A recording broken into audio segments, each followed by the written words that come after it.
Hello everyone, welcome back to Sunny Life Chain. Thank you so much guys for tuning in. Well guys, I'm back again with them other soapy stories, and today we're talking about umkhokha. Guys, last city ke siphumule ijama kaMamzobe yakwaGumede neyakwaNdlovu Qhamthushu ke uNomkhosi tempting uKhulekane to take over isikhundla sokuba umkhululi. Bathi ke uKhulekane will finally succumbs to lento leyo temptation ke yokuzibona naye sewumkhululi.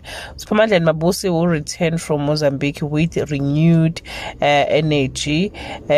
Wayimosha ukuthi ke uKhulekane akaqhubeke ke ehlalweni, not knowing ukuthi uNomkhosi noKhulekane bahlela ke ukumketula. Bathi ke uSiphamandla will see the red flags wasememezela ke emndenini ukuthi cha, I'm taking back my throne. Lokho ke ngekuhlale kahle uKhulekane. Bathi ke uzozacina seconvince some of the council members ukuthi ke livune yena. Akusekho ke ukubuyela emuva kulezi thandane ezuNomkhosi kanye ke noKhulekane nokufihla akuselula. uSiphamandla uyabona ukuthi cha sekunempi ekhona phakathi kwakhe nomfowabo. Then he decided to remove him from his covering, but continues to extend an olive branch to him.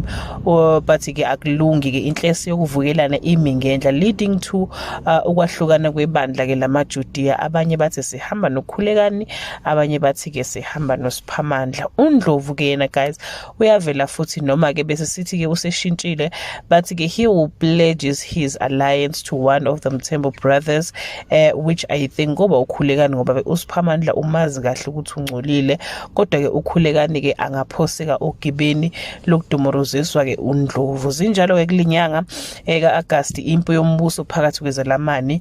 Ngokwakho ke wena ukubona ubani okumele abe umkhululi phakathi kwalezilamani. Nizokhumbula ukuthi ke uMthembu wayekisa uKhulekane ubizo lwakhe, and weseqala ngempela ukuba nobizo serious ke selapha abantu enzani. uMthembu wamiyekisa ke wathi ke akazosebenzela ke amaJudiya, mangenjalo ke uzofa. Mayengakwenzi ke lokho guys uzofa ke. Uthini kumbono wakho ngalombango okhona?